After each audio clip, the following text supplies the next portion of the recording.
जय हिंद दोस्तों, स्वागत है हमारे यूट्यूब चैनल पे। तो दोस्तों आज ये बढ़ते जुनून सीरीज का जो सेट नंबर है वो 4 है। और ये बिहार दरोगा जो बढ़ते जुनून सीरीज चल रहा है उनके सेट नंबर 4 है, मॉडल प्रैक्टिस सेट। तो आप लोग वीडियो बने रहिए और सेट पूरा जरूर लगाइए, जिससे आप अपने जो तैयारी कर रहे हैं उनको आंक सकते हैं कि हमारी तैयारी का जो स्तर है किस लेवल पे है। ये केयर पब्लिकेशन का मॉडल प्रैक्टिस सेट है, आप लोग जरूर इसको लगाइएगा। तो चलिए दोस्तों बात करते हैं, पहला क्वेश्चन की ओर जाते हैं। तो देखिए पहला क्वेश्चन पूछा गया था, महामस्तिकाभिषेक जो एक बड़ी धार्मिक घटना है, इससे संबंधित है और इसके लिए जाना जाता है। तो महामस्तिकाभिषेक किससे संबंधित है? तो जैन धर्म से संबंधित है। किससे संबंधित है? जैन धर्म से संबंधित है। और जैन धर्म में होता है बाहुबली। क्या होता है? बाहुबली। और बाहुबली का ही जो महामस्तिकाभिषेक है उससे उसका अभिषेक होता है। और बाहुबली जो है सरवन बेलगोला में इसका सबसे बड़ी मूर्ति है और जैन धर्म के लिए तीर्थ माना जाता है। इनकी ऊंचाई जो है बाहुबली की वो 17 मीटर लगभग में है, 17 मीटर लगभग में है। अगर भगवान बुद्ध की बात की तो इनका जन्म जो होता है लुम्बिनी में होता है, जो नेपाली तराई क्षेत्र में होता है, 563 ईसा पूर्व में होता है।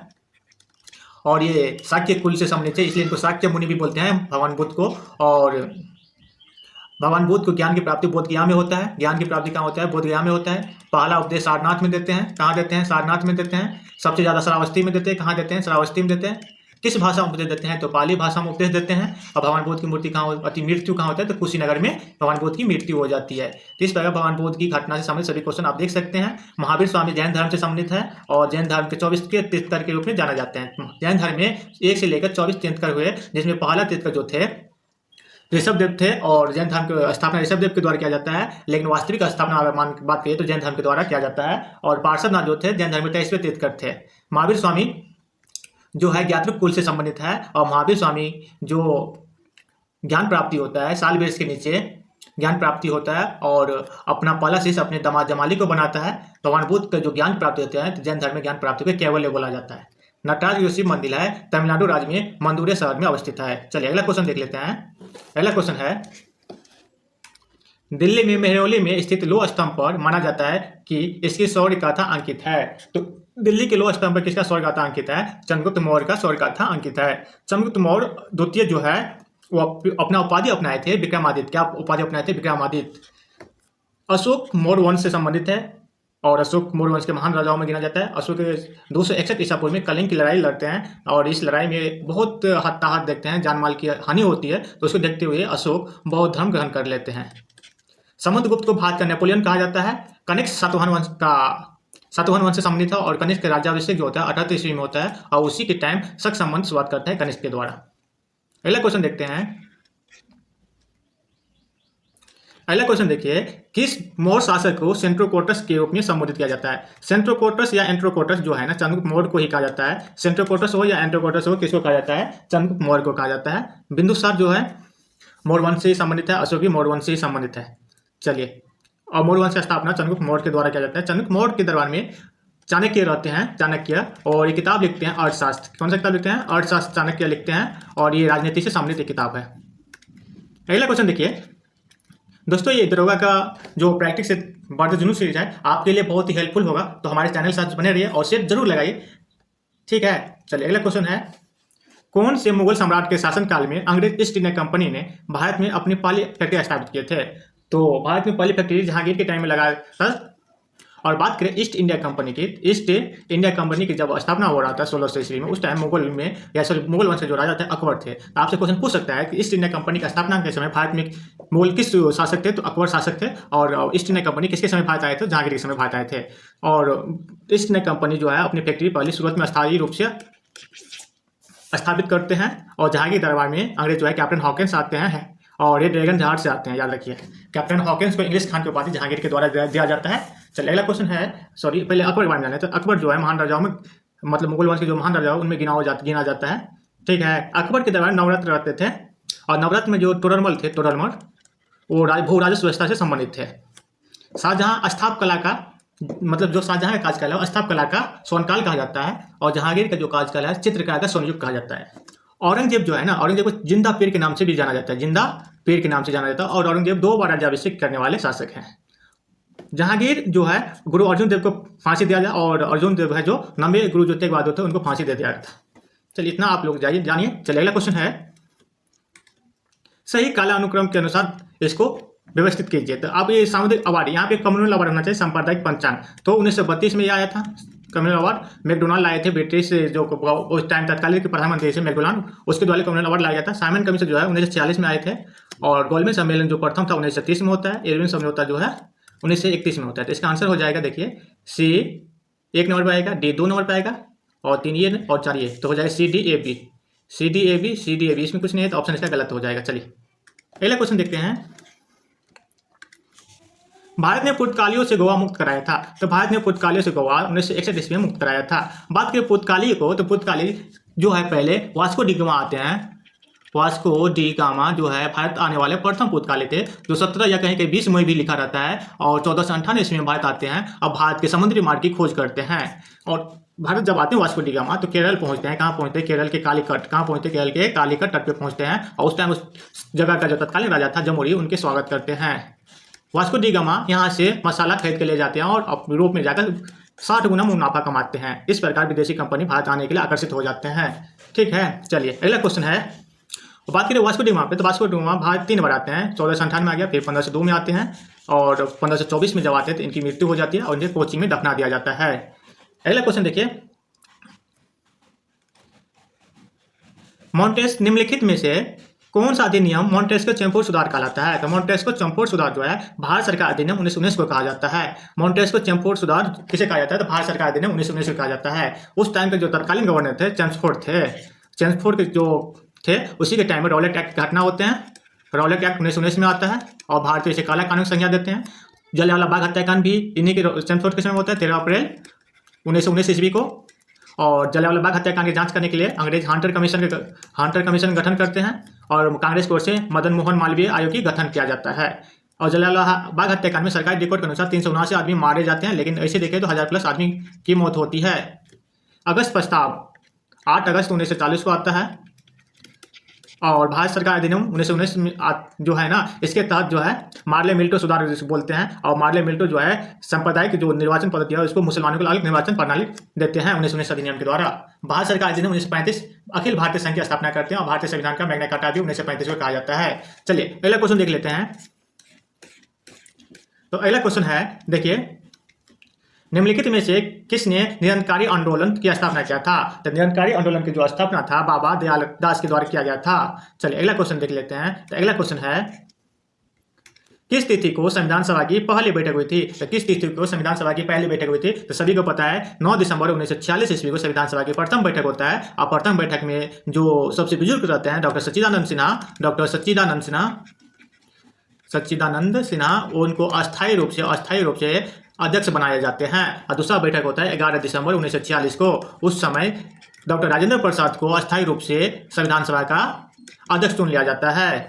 चलिए, और 13 दिसंबर को तीसरा बैठक होते हैं 1946 को। पंडित जवाहरलाल नेहरू तीसरा बैठक 13 दिसंबर 1946 को उद्देश्य प्रस्ताव पेश करते हैं, जो बाद में संविधान का प्रस्तावना बन जाते हैं। चलिए अगला क्वेश्चन देख लेते हैं। तो अगला क्वेश्चन है, भारत का पहला दूरदर्शन केंद्र सितंबर डॉट में स्थापित हुआ। प्रारंभ में वह सप्ताह में 3 दिन चलता था और आकाशवाणी का हिस्सा था। केवल 1965 में नियमित रूप से पहली सामान्य सेवा शुरू की गई थी। तो इसका आंसर हो जाएगा 1959 में यह शुरू हुआ था।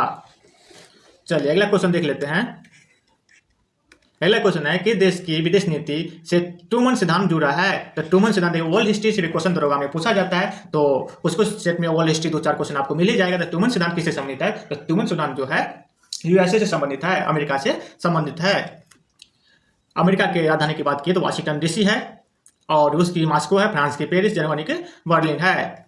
चलिए अगला क्वेश्चन देख लेते हैं। निम्नलिखित में से किस देश के साथ भारत ने पंचशील समझौता किया था? तो भारत किन के साथ पंचशील समझौता किया था? चीन के साथ किया था। भारत और चीन के बीच 1954 ईस्वी में पंचशील समझौता होता है, जिसके तहत भारत और चीन फैसला लेते हैं कि कोई भी मसला हो हम लोग मिलजुल कर सुलझाएंगे। लेकिन 1954 में पंचशील समझौता होता है, 1982 में चीन भारत पे अटैक कर देता है पंचशील समझौता को उल्लंघन करके। चलिए अगला क्वेश्चन देख लेते हैं।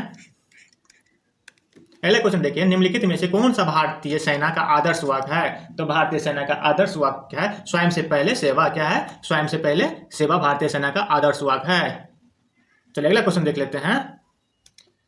14 नंबर क्वेश्चन देखिए, सर्वोच्च न्यायालय ने हाल ही में निजता को मौलिक अधिकार घोषित किया है। निजता का जो है मौलिक अधिकार घोषित किया है। भारत के संविधान के किस अनुच्छेद के अंतर्गत निजता को एक मौलिक अधिकार घोषित किया गया है? तो निजता का जो मौलिक अधिकार घोषित किया गया है ना, वो आर्टिकल 21 के तहत मौलिक अधिकार घोषित किया गया है। तो इसका आंसर हो जाएगा ऑप्शन 4। निजता के जो मौलिक अधिकार है आर्टिकल 21 के तहत निजता के अधिकार को मौलिक अधिकार घोषित किया गया है। और 21 के क के अनुसार, ये के अनुसार शिक्षा के अधिकार को भी मौलिक अधिकार जोड़ा गया है 46वां संविधान संशोधन 2003 के द्वारा। ये भी याद रखिए। और विधि की जो समानता है 14 में है, कानून समक्ष समानता 14 में है। 15 में जो जन्म, धर्म, लिंग आदि का जो भेदभाव किया जाता है अनुच्छेद 15 में है। और आर्टिकल 19 में है। अभिव्यक्ति की आजादी देते हैं, प्रेस की आजादी 19 में ही है। ठीक है, चलिए अगला क्वेश्चन देख लेते हैं। किस संविधान संशोधन के द्वारा दिल्ली को एक विधानसभा दी गई? तो दिल्ली को जो है विधानसभा कब दिया गया? तो दिल्ली को जो है ना 69वां संविधान संशोधन के द्वारा विधानसभा और विधान परिषद की रचना की गई। और साथ ही साथ दिल्ली को राष्ट्रीय राजधानी क्षेत्र का भी दर्जा दिया गया। दिल्ली को राजधानी क्षेत्र का दर्जा कब मिला है? तो 1969 में, 69वां संविधान संशोधन के द्वारा ही मिला है। 69वां संविधान संशोधन द्वारा क्या मिला है? इसको राष्ट्रीय राजधानी क्षेत्र की दर्जा मिला है। और साथ ही साथ विधानसभा विधान परिषद की रचना भी हुई है। चलिए अगला क्वेश्चन देख लेते हैं। किस अनुच्छेद के अंतर्गत संसद को संविधान संशोधन शक्ति प्राप्त है? तो संविधान संशोधन शक्ति जो है आर्टिकल 368 में है। और संविधान संशोधन की प्रक्रिया जो है दक्षिण अफ्रीका से लिया गया है। दक्षिण अफ्रीका से संविधान संशोधन की प्रक्रिया लिया गया है। मौलिक अधिकार का अगर हनन होता है तो आप आर्टिकल 226 के तहत डायरेक्ट हाईकोर्ट जा सकते हैं। और हाईकोर्ट 5 प्रकार के रिट जारी करते हैं। चलिए अगला क्वेश्चन देख लेते हैं। अगला क्वेश्चन है, राज्यसभा का सदस्य बनने के लिए न्यूनतम आयु कितनी होनी चाहिए? तो राज्यसभा का सदस्य बनने के लिए न्यूनतम उम्र 30 वर्ष होनी चाहिए। कितनी होनी चाहिए? 30 वर्ष होनी चाहिए। तो इसका आंसर 30 हो जाएगा। अगर बात करें 25 वर्ष, तो 25 वर्ष प्रधानमंत्री बनने को होना चाहिए। यानी प्रधानमंत्री लोकसभा का होता है, तो लोकसभा का सदस्य बनने के लिए कितना चाहिए? 25 वर्ष चाहिए। और राष्ट्रपति और राज्यपाल बनने के लिए 35 वर्ष चाहिए। और आप अपने गाँव का मुखिया सरपंच बनने के लिए 21 वर्ष चाहिए। चलिए अगला क्वेश्चन देख लेते हैं। राष्ट्रीय मानवाधिकार आयोग है, तो राष्ट्रीय मानवाधिकार आयोग जो है एक संवैधानिक निकाय है। ठीक है, ये भी सही है। और राष्ट्रीय मानवाधिकार आयोग की स्थापना 1993 को होता है, ये भी सही है। यह एक बहुसदस्यीय निकाय, ये भी सही। इसका मतलब सभी सही है। राष्ट्रीय मानवाधिकार आयोग की स्थापना 1993 में होता है, याद रखिए। चलिए अगला क्वेश्चन देख लेते हैं। भारत के किसी भी व्यक्ति के लिए मतदान की आयु वर्ष निर्धारित की गई? तो मतदान की आयु जो है 18 वर्ष निर्धारित की गई है। और ये जो है 61वां संविधान संशोधन अधिनियम 1989 के द्वारा ये प्रावधान किया गया है। 1989 से पहले मतदान देने की आयु जो थी 21 वर्ष थी। और 1989 के बाद जो 61वां संविधान संशोधन अधिनियम के द्वारा मतदान देने की आयु 18 वर्ष कर दिया गया है। चलिए अगला क्वेश्चन देख लेते हैं। भारतीय संविधान लागू हुआ था, तो भारतीय संविधान लागू हुआ था सभी को पता है 26 जनवरी 1950 को भारतीय संविधान लागू हुआ था। लेकिन भारतीय संविधान जो अंगीकार हुआ था, पारित हुआ कब? 26 नवंबर 1949 को। 15 अगस्त 1947 को देश की आजादी मिली थी। अगला क्वेश्चन देख लीजिए। अगला क्वेश्चन है, भाषा के आधार पर रचित भारत का प्रथम राज्य कौन था? तो भाषा के आधार पर भारत का प्रथम राज्य तो आंध्र प्रदेश था, जो 1953 में भाषा जो तेलुगु भाषा थी उसके आधार पर आंध्र प्रदेश की रचना हुई। और बता दे कि जब आंध्र प्रदेश को भाषा के आधार पर राज्य का दर्जा दे दिया गया, मद्रास से अलग होकर आंध्र प्रदेश को बनाया है, तो भारत में भाषा के आधार पर राज्यों के निर्माण के लिए जोर शोर से आंदोलन होने लगे। तो जोर शोर से आंदोलन होने लगे। इसी क्रम में एक भाषा के आधार पर राज्य बनाने के लिए राज्य पुनर्गठन आयोग की स्थापना होता है। तो राज्य पुनर्गठन जो है 1953 में इसकी कमेटी का स्थापना होता है। और इसका अध्यक्ष जो होता है फजल अली होता है। फजल अली ने अपनी रिपोर्ट है 1956 ईस्वी को जारी करता है। और 1956 ईस्वी में कहता है जो राज्य ABCD ग्रेड में था उसे खत्म करके 14 राज्य और 6 केंद्रशासित प्रदेश का निर्माण की बात करते हैं। इसको संविधान दर्जा 7वां संविधान संशोधन अधिनियम 1956 के द्वारा दे दिया जाता है। और 14 राज्य 6 केंद्रशासित प्रदेश की रचना करते हैं इनके रिपोर्ट के अनुसार। अगला क्वेश्चन देख लेते हैं। अगला क्वेश्चन देखिए, संवैधानिक उपचारों के अधिकार को किसने हमारा संविधान का हृदय और आत्मा कहा था? तो संवैधानिक उपचारों के अधिकार को डॉक्टर भीमराव अम्बेडकर ने हृदय और आत्मा कहा था। संवैधानिक उपचारों का अधिकार यानी कि 32 और आर्टिकल 32 के तहत अगर आपका मूल अधिकार का हनन होता है तो आर्टिकल 32 के तहत आप डायरेक्ट सुप्रीम कोर्ट में जा सकते हैं। और सुप्रीम कोर्ट इसके लिए 5 प्रकार के रिट जारी करते हैं। महात्मा गांधी की बात की तो महात्मा गांधी का जन्म 2 अक्टूबर 1869 ईस्वी को होता है। और महात्मा गांधी दक्षिण अफ्रीका 1893 ईस्वी में जाते हैं और 9 जनवरी 1915 ईस्वी को वापस आते हैं। इसलिए 9 जनवरी को महात्मा गांधी जब आते हैं तो प्रवासी भारतीय दिवस के रूप में मनाते हैं। जवाहरलाल नेहरू जो है भारत का प्रथम प्रधानमंत्री बने थे। और जवाहरलाल नेहरू की एक पुस्तक है डिस्कवरी ऑफ इंडिया। और विश्व इतिहास की झलक जो है विश्व इतिहास की जो झलक है वो भी जवाहरलाल नेहरू की ही किताब है। महात्मा गांधी की किताब की बात करें तो वो हिंद स्वराज और महात्मा गांधी का आत्मकथा है माय एक्सपेरिमेंट विद ट्रूथ। चलिए अगला क्वेश्चन देख लेते हैं। अगला क्वेश्चन है किस वर्ष श्रीलंका एक स्वतंत्र देश के रूप में अस्तित्व में आया था? तो श्रीलंका जो है 1948 ईस्वी में स्वतंत्र हुआ था। दोस्तों अगर सेट का एनालिसिस आपको अच्छा लग रहा है तो जरूर वीडियो को शेयर और लाइक कीजिएगा। चैनल को अगर नहीं है तो सब्सक्राइब जरूर कर लीजिएगा। चलिए हमारे साथ बने रहिए। दरोगा के सेट आपको इस पर उपलब्ध लगभग आपको एग्जाम होते होते 100-200 सेट आपको करवा दूंगा। ठीक है, तो हमारे साथ बने रहिए। चलिए अगला क्वेश्चन है ग्राम सभा का सदस्य बनने के लिए न्यूनतम आयु है? तो ग्राम सभा का सदस्य बनने के लिए न्यूनतम आयु को बता दें कि किस वर्ष होता है। वोट देने का जो उम्र है, मत देने की उम्र जो 18 वर्ष का है, राष्ट्रपति राज्यपाल बनने के लिए 35 और लोकसभा का उम्र है 25। अगला क्वेश्चन देख लीजिए। अगला क्वेश्चन है नीचे कुछ क्षेत्र के नाम और उनके संबंधित जो बायोम के साथ दिए गए हैं, कौन सा क्षेत्र से मेल नहीं खाता है? टेगा पहला ही मेल नहीं खाता है। टेगा पहला ही है जो मेल नहीं खाता है। ये बर्फीली और शंकुधारी वंश होता है। टेगा जो है बर्फीली और शंकुधारी वंश होता है, न कि पत्थर वन होता है। स्टेपी जो है शीतोष्ण घास के मैदान है, सही है। सवर्णा उष्ण उपोष्ण घास के मैदान है। सिल्वा जो वित्वशीय वर्षा वन है, ये भी सही है, लेकिन टेगा जो है बर्फीली शंकुधारी वन है, तो टेगा गलत हो जाएगा इसका आंसर। अगला क्वेश्चन देखिए। अगला क्वेश्चन है इनमें से किस खिलाड़ी से होकर इनमें से किस खाड़ी से होकर अंतरराष्ट्रीय तिथि रेखा गुजरती है? तो किस खाड़ी से होकर अंतरराष्ट्रीय तिथि रेखा गुजरती है? तो इसका आंसर हो जाएगा टॉरस की खाड़ी। किस खाड़ी के होकर? तो टॉरस की खाड़ी से होकर जो है ना अंतरराष्ट्रीय तिथि रेखा गुजरती है। चलिए अगला क्वेश्चन देख लीजिए। अगला क्वेश्चन जो है, अगला क्वेश्चन झूमिंग एक प्रकार का है। तो झूमिंग एक प्रकार का जो है क्या है? स्थानांतरण कृषि है। झूमिंग क्या है? एक प्रकार का स्थानांतरण कृषि है। इसका आंसर 3 हो जाएगा। चलिए अगला क्वेश्चन देख लेते हैं। अगला क्वेश्चन है कौन सा एक बड़ा कोयला उत्पादक राज्य है? तो कोयला उत्पादक राज्य में किसे जाना जाता है? तो आपको पता ही है सबसे बड़ा कोयला उत्पादक राज्य जो है छत्तीसगढ़ है। ये ऑप्शन के मुताबिक छत्तीसगढ़ में कोरबा पावर प्लांट भी है। बिहार जो है अपना स्थापना दिवस 22 मार्च को मनाते हैं। चलिए अगला क्वेश्चन देख लेते हैं। Korba super thermal power plant स्थित है। तो आपको अभी बताए कोरबा जो सुपर पावर थर्मल प्लांट है छत्तीसगढ़ में है। ठीक है, भाषा के आधार पर बनने वाला राज्य आंध्र प्रदेश है। आंध्र प्रदेश अलग हुआ था तेलंगाना 2014 में। 2 जून 2014 को आंध्र प्रदेश अलग होकर तेलंगाना बनता है। ठीक है, चलिए अगला क्वेश्चन देख लेते हैं। 30 नंबर क्वेश्चन देखिए। 30 नंबर क्वेश्चन कर रहा है इनमें से कौन सी फसल जो है कटाई मार्च अप्रैल में नहीं होती है? तो इनमें से कौन सी फसल की कटाई मार्च अप्रैल में नहीं होती है? तो धान जो है ना, इसकी मार्च अप्रैल में नहीं होती है, क्योंकि धान अभी बोआ जाता है और अक्टूबर नवंबर में लगभग में काट लिया जाता है। ठीक है, गेहूं अक्टूबर नवंबर में बोया जाता है, मार्च अप्रैल में काटा जाता है। धान खरीफ फसल है, गेहूं जो है रबी फसल है। चलिए अगला क्वेश्चन देखते हैं। गुजरात में कच्छ का रण किस जंगली जीव के लिए प्रसिद्ध है? तो गुजरात के जो कच्छ का रण है जंगली गधा के लिए प्रसिद्ध है। ठीक है, और एशियाई शेर जो है गुजरात में गिर राष्ट्रीय उद्यान है, गिर राष्ट्रीय उद्यान, उसमें एशियाई शेर प्रसिद्ध है। चलिए अगला क्वेश्चन देख लेते हैं। दक्षिण अमेरिका के पूर्वी तट पर कुछ घटनाओं से प्रभावित मानसून प्रभावित हो सकता है। उस घटना को क्या कहते हैं जो भारत में मानसून प्रबलता को बढ़ाता है? तो उस घटना को अल नीनो कहते हैं। क्या कहते हैं? अल नीनो कहते हैं। आंसर 3 इसका हो जाएगा। अगला क्वेश्चन देखिए। कौन सी एक खरीफ फसल नहीं है? तो खरीफ फसल नहीं है, आपको बता दें खरीफ फसल गेहूं नहीं है। गेहूं कौन सी फसल है? गेहूं रबी फसल है। बाकी जो मोटा अनाज होता है वो खरीफ फसल में खरीफ फसल में आते हैं मोटा अनाज। ठीक है, चलिए चेक का कैंसिलेशन दैश के द्वारा पूरे हस्ताक्षर से किया जाता है। तो जो अर्हता होता है वो उसके पूरे सिग्नेचर से चेक क्या होगा? कैंसिलेशन होगा। इसका आंसर 2 सही हो जाएगा। अगला क्वेश्चन देखिए। भारत में 1 रुपया का नोट और सिक्का एवं 50 पैसे सिक्का किसके द्वारा जारी किया जाता है? तो देखिए आपको बता दें कि 1 रुपया और इससे नीचे का नोट जो है ना वित्त मंत्रालय जारी करता है। कौन करता है? वित्त मंत्रालय जारी करता है। और वित्त मंत्रालय किनके अधीन काम करता है? तो भारत सरकार का अधीन काम करता है, यानी केंद्र सरकार का अधीन। तो इसका आंसर देखिए वित्त मंत्रालय नहीं है तो केंद्र सरकार इसका आंसर हो जाएगा। और 1 रुपया से अधिक का जो जितना भी नोट है वो कौन जारी करता है? आरबीआई करता है, रिजर्व बैंक ऑफ इंडिया। इसकी स्थापना जो होता है आरबीआई का 1 अप्रैल 1935 को आरबीआई की स्थापना होता है। और आरबीआई का प्रथम गवर्नर जनरल जो थे ओस्मान स्मिथ थे, और बात के आरबीआई का प्रथम भारतीय गवर्नर जनरल तो सीपी देशमुख थे। ठीक है, चलिए अगला क्वेश्चन देखते हैं।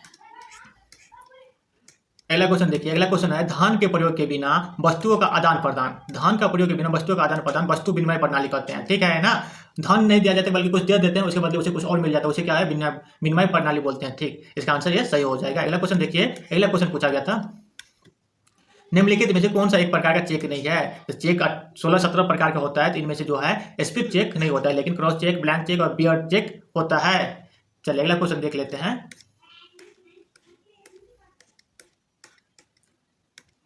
आरबीआई का विस्तारित रूप क्या है, तो आपको बता दिया है कि आरबीआई का विस्तारित रूप होता है रिजर्व बैंक ऑफ इंडिया, और इसकी स्थापना जो होता है 1934 के एक्ट, जो आरबीआई एक्ट आता है 1934 के, इसके तहत इसकी स्थापना 1 अप्रैल 1935 को होता है।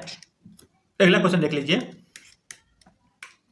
किस भारतीय वाणिज्य बैंक ने मोबाइल एटीएम सेवा प्रदान करने में प्रथम स्थान प्राप्त किया है? तो वाणिज्य एटीएम सेवा प्रदान, जो वाणिज्य बैंक है मोबाइल एटीएम सेवा प्रदान करने के प्रथम स्थान पर है आईसीआईसीआई बैंक। कौन सा है? आईसीआईसीआई बैंक है। चलिए अगला क्वेश्चन देख लेते हैं। अगला क्वेश्चन है, भारत में नया पैसा का परिचय कराया गया था और 1964 में उनका पूर्ण नामकरण किया गया, यानी कि दशमलव प्रणाली से संबंधित क्वेश्चन है। दशमलव प्रणाली, तो दशमलव प्रणाली जो है 1957 को भारत सरकार द्वारा अपनाया जाता है, तो इसका हो जाएगा 1957। चलिए अगला क्वेश्चन देख लेते हैं। अगला क्वेश्चन है,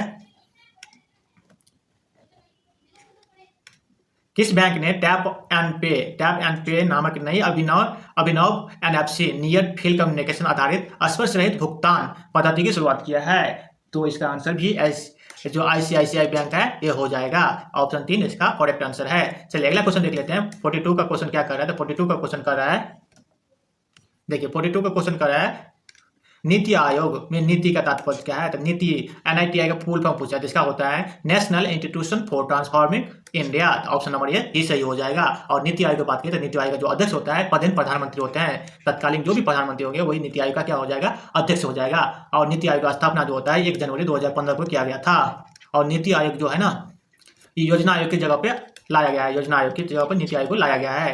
योजना आयोग का जो गठन किया गया था 15 मार्च 1950 ईस्वी को योजना आयोग का गठन किया गया था। इसी को भंग करके नीति आयोग को लाया गया है। चलिए अगला क्वेश्चन देख लेते हैं।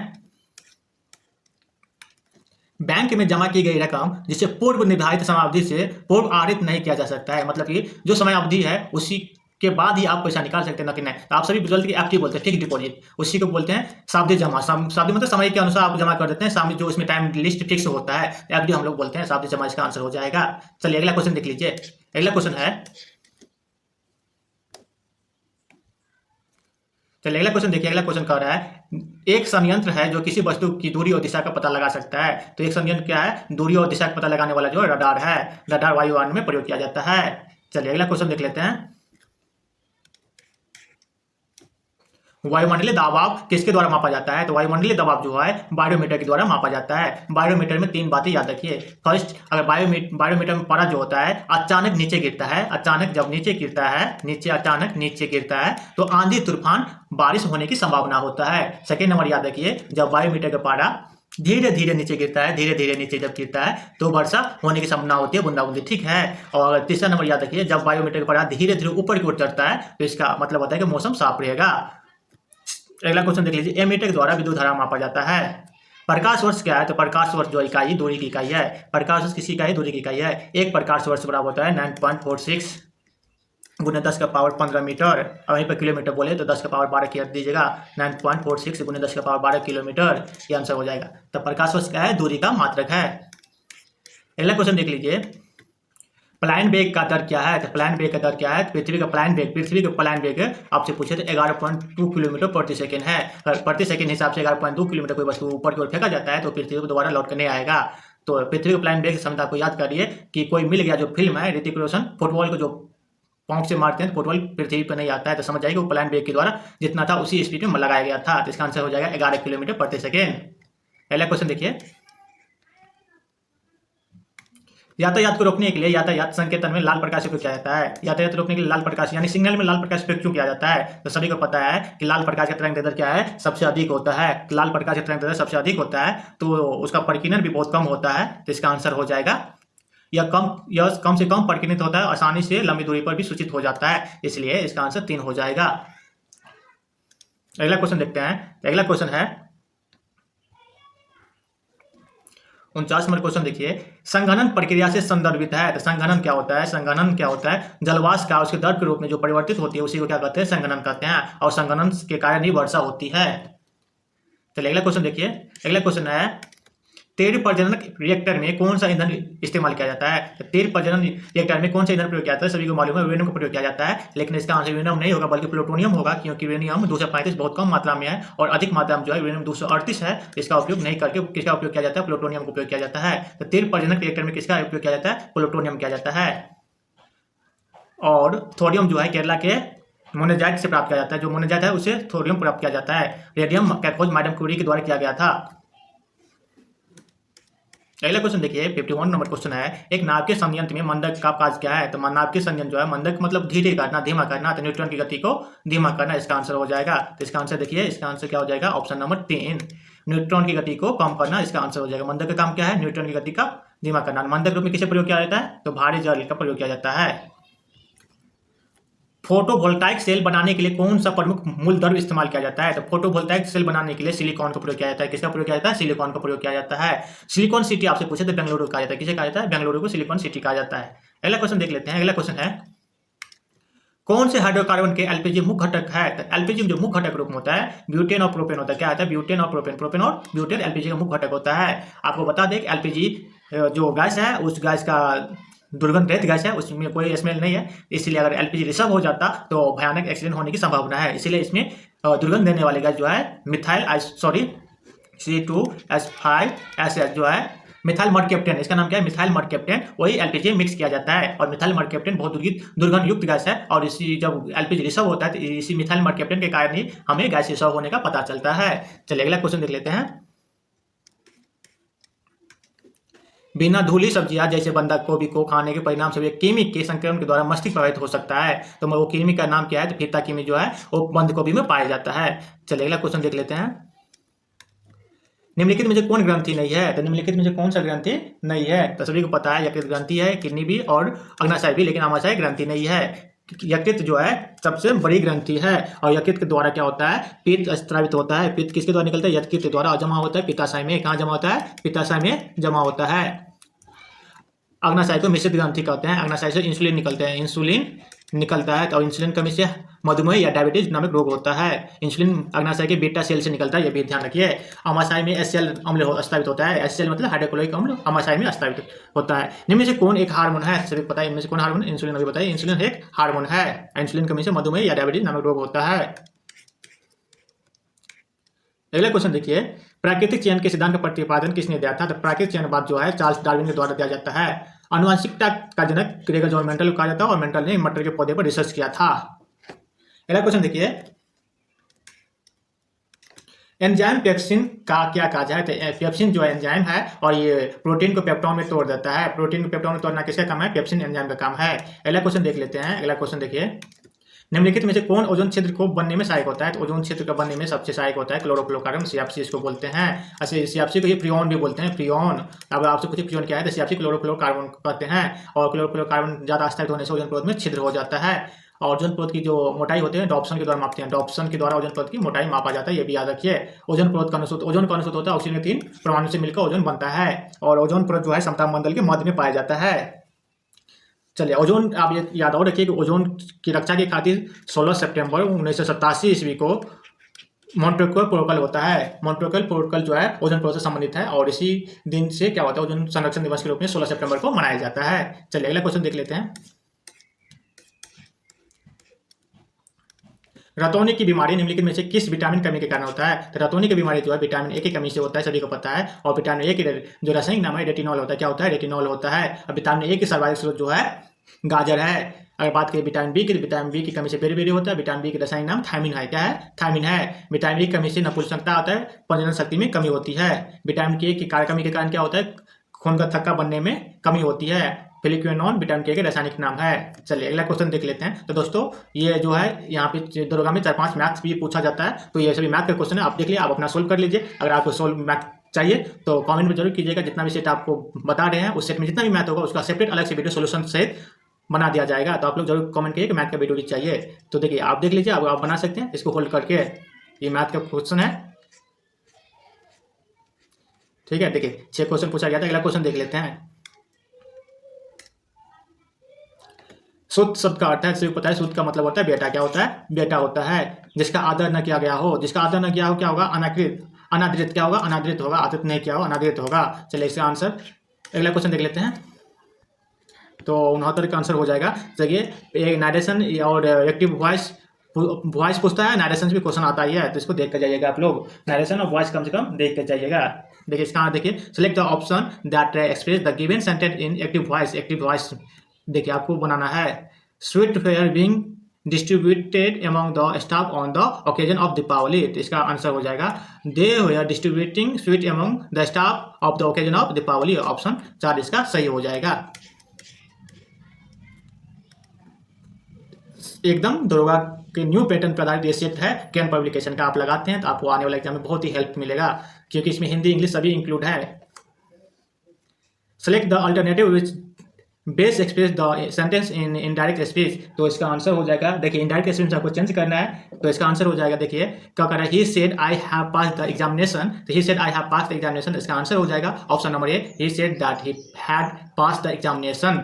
ऑप्शन 1 सही हो जाएगा। चलिए अगला क्वेश्चन देख लेते हैं। अगला क्वेश्चन देखिए,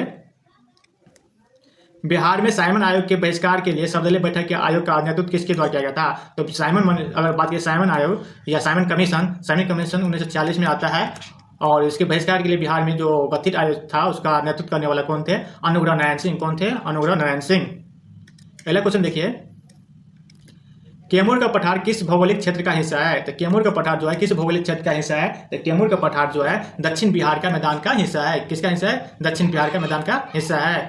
अगला क्वेश्चन देख लेते हैं, जनसंख्या की 10 की वृद्धि की दृष्टि से बिहार का सबसे अच्छा प्रदर्शन करने वाला जिला कौन सा है। तो जनसंख्या की 10 की वृद्धि में सबसे ज्यादा जो है ये गोपालगंज है, और लिंगानुपात में भी गोपालगंज 1 नंबर पे आता है।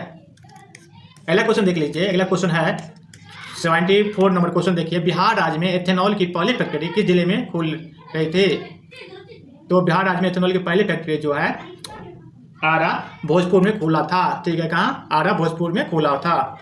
भागलपुर को सिल्क सिटी के नाम से भी जानते हैं। सिल्क सिटी किसे कहा जाता है, सिल्क सिटी के नाम से भागलपुर को जाना जाता है। भागलपुर में डॉल्फिन अभ्यारण्य भी है। अगला क्वेश्चन देख लीजिए, अगला क्वेश्चन है, एक डिजिटल फोटोग्राफ का रिजोल्यूशन डाइस में मापा जाता है। तो फोटोग्राफ रिजोल्यूशन किस में मापा जाता है, तो आप सभी पता है कैमरा क्या होता है, पिक्सल में होता है, जैसे बोलते हैं मेगा पिक्सल, तो पिक्सल इसका आंसर हो जाएगा। अगला क्वेश्चन देखिए, फाइल एक्सटेंशन .avi संबंधित है। तो avi का मतलब होता है वीडियो, क्या होता है, वीडियो से संबंधित है। अगला क्वेश्चन देखिए, MS वर्ड में Ctrl+S का मतलब क्या होता है। इसका मतलब होता है डॉक्यूमेंट को समान नाम से सेव करना, सेम नाम से डॉक्यूमेंट को सेव करना। चलिए अगला क्वेश्चन देख लेते हैं, अप्सरा, साइरस और जेरलिना क्या है। अप्सरा सभी पता है, अप्सरा, साइरस और जेरलिना क्या है, एक परमाणु रिएक्टर है। भारत का पहला परमाणु रिएक्टर अप्सरा ही है। क्या है, अप्सरा है। पहला उपग्रह अगर पूछे आर्यभट्ट है। पहला उपग्रह कौन सा है, आर्यभट्ट। पहला परमाणु रिएक्टर अप्सरा है, सॉरी पहला परमाणु रिएक्टर तारापुर है। क्या है, भारत का पहला परमाणु रिएक्टर जो है तारापुर है, जो महाराष्ट्र में है। और अप्सरा और साइरस जेरलिना भी एक परमाणु रिएक्टर भी है। चलिए अगला क्वेश्चन देख लेते हैं, इको फ्रेंडली रॉकेट अंगारा किसके द्वारा विकसित किया गया है। इको फ्रेंडली रॉकेट अंगारा जो है रूस के द्वारा प्रक्षेपित किया गया है। अगर रूस की राजधानी की बात करें तो रूस की राजधानी मॉस्को है, जर्मनी की राजधानी बर्लिन, और भारत की राजधानी नई दिल्ली, यूएसए वाशिंगटन DC है। अगला क्वेश्चन देखिए, अटल बिहारी वाजपेयी के साथ किसे भारत रत्न पुरस्कार से नवाजा गया था। तो अटल बिहारी वाजपेयी के साथ किसे, तो मदन मोहन मालवीय को दिया गया था। अगला क्वेश्चन देखिए, 81 नंबर क्वेश्चन देखिए, कालिदास सम्मान किस क्षेत्र में प्रदान किया जाता है। तो कालिदास सम्मान जो है शास्त्रीय संगीत हो, शास्त्रीय नृत्य हो, थिएटर या प्लास्टिक कला हो, सभी क्षेत्र में दिया जाता है। उपयुक्त में से सभी इसका आंसर हो जाएगा। अगला क्वेश्चन देखिए, 82 नंबर है, मालगुडी डैज नामक प्रसिद्ध पुस्तक किसका है। तो आप सभी को पता है मालगुडी डैज जो है R.K. नयन का फेमस किताब है। अगर बात करिए रविन्द्रनाथ टैगोर का, तो रविन्द्रनाथ टैगोर गोरा गीतांजलि है। तो गोरा गीतांजलि की बात करें, गीतांजलि के लिए रविन्द्रनाथ टैगोर को नोबेल पुरस्कार 1913 में मिला है। रविन्द्रनाथ टैगोर जनगण जो भारत का राष्ट्रीय गान है उसकी भी रचना करते हैं। और बात करें पहली बार जनगण मन जो है भारत के कोलकाता अधिवेशन 1911 में गाया गया था। अगला क्वेश्चन देखिए,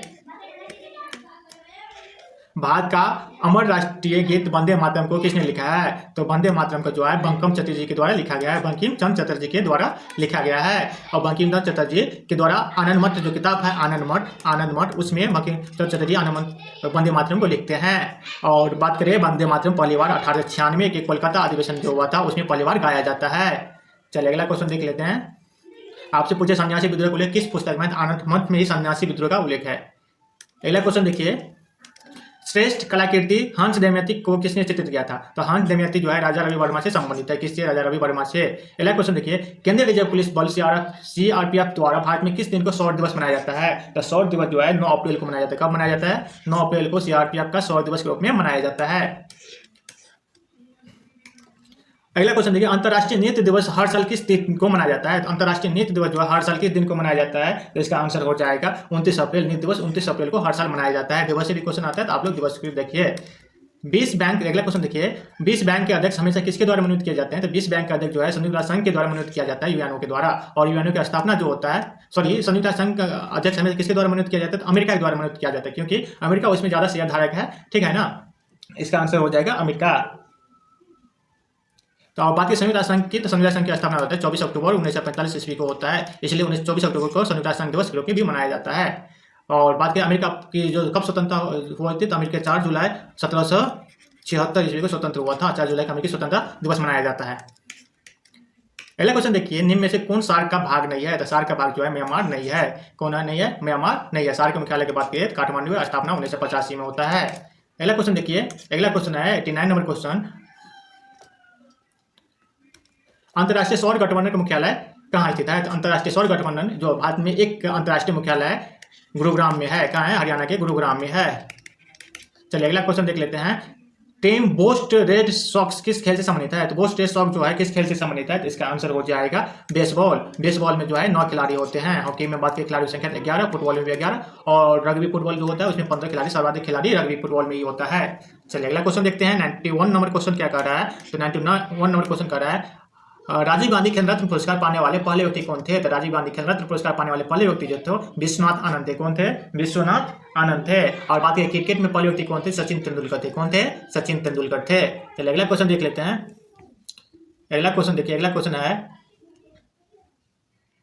क्रॉसबार, ड्रॉप गोल और लॉक फॉरवर्ड सब किस खेल से संबंधित है? तो क्रॉसबार, लॉक फॉरवर्ड ये जो खेल शब्दावली है ये रग्बी, सॉरी, आइस हॉकी से संबंधित है। किससे संबंधित है? और रग्बी से संबंधित। किससे संबंधित है? रग्बी से संबंधित है। रग्बी में आपको बताइए सबसे ज्यादा खिलाड़ी होता है, 15 खिलाड़ी होता है।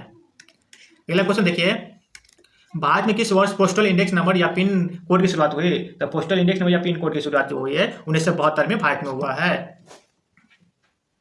अगला क्वेश्चन देखिए, अगला क्वेश्चन 94 नंबर क्वेश्चन कर रहा है, निम्न में से कौन सा देश विश्व में सर्वाधिक भाषाई विविधता वाला देश है? तो विश्व में सर्वाधिक भाषाई विविधता वाले जो है पापुआ न्यू गिनी है। कौन है? पापुआ न्यू गिनी है। अगला क्वेश्चन देखिए, भारत ने सबसे अधिक वन क्षेत्र लाभ वाले शेष 10 देशों में कौन सा स्थान प्राप्त किया है? तो शेष 10 देशों में जो है उसका तीसरा स्थान प्राप्त हुआ है। किसका? तो भारत का। अगला क्वेश्चन चलिए देखते हैं, शंघाई सहयोग संगठन में नए सदस्य के रूप में कौन सा देश शामिल हुआ है? तो शंघाई सहयोग सदस्य के रूप में नए सदस्य के रूप में कौन सा शामिल हुआ है? तो इसका आंसर हो जाएगा बेलारूस। कौन हो जाएगा? बेलारूस। चलिए अगला क्वेश्चन देखते हैं। अगला क्वेश्चन है, किस कंपनी ने दुनिया की पहले सीएनजी संचालित बाइक लॉन्च किया है? तो सभी को पता है जो सीएनजी बाइक है ये बजाज कंपनी लॉन्च किया है। कौन? तो बजाज कंपनी। सीएनजी संचालित बाइक जो है बजाज कंपनी के द्वारा लॉन्च किया गया है। अगला क्वेश्चन देखिए, प्रधानमंत्री नरेंद्र मोदी को किस देश का सर्वोच्च नागरिक सम्मान order of Saint Andrews the apostle मिला है? तो ये इसका आंसर हो जाएगा, चलिए ऑप्शन 3 इसका आंसर हो जाएगा। देखिए रूस का। कहाँ? किसका? तो रूस का।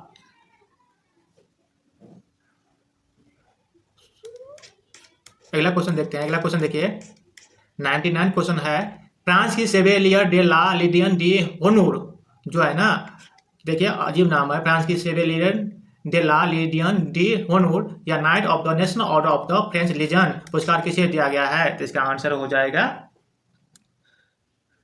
रोशनी नादर को। किसको? रोशनी नादर को। अगला क्वेश्चन है, इंग्लैंड को हराकर किसने अपना चौथा यूएफए यूरो खिताब जीता है? तो इंग्लैंड को हराकर अपना चौथा यूएफ खिताब जो है किसके द्वारा जीता गया है? तो स्पेन के द्वारा जीता गया है। तो दोस्तों ये चौथा मॉडल प्रैक्टिस सेट आपका समाप्त हुआ और आप अभी तक 400 सेट के हिसाब से, और ऐसे देखें तो आप एक सेट में लगभग 4 से क्वेश्चन देख लेते हैं। तो इस हिसाब से टोटल क्वेश्चन बात करें 16 से क्वेश्चन आप पढ़ चुके हैं। ठीक है, तो आप जरूर साथ में बने रहिए।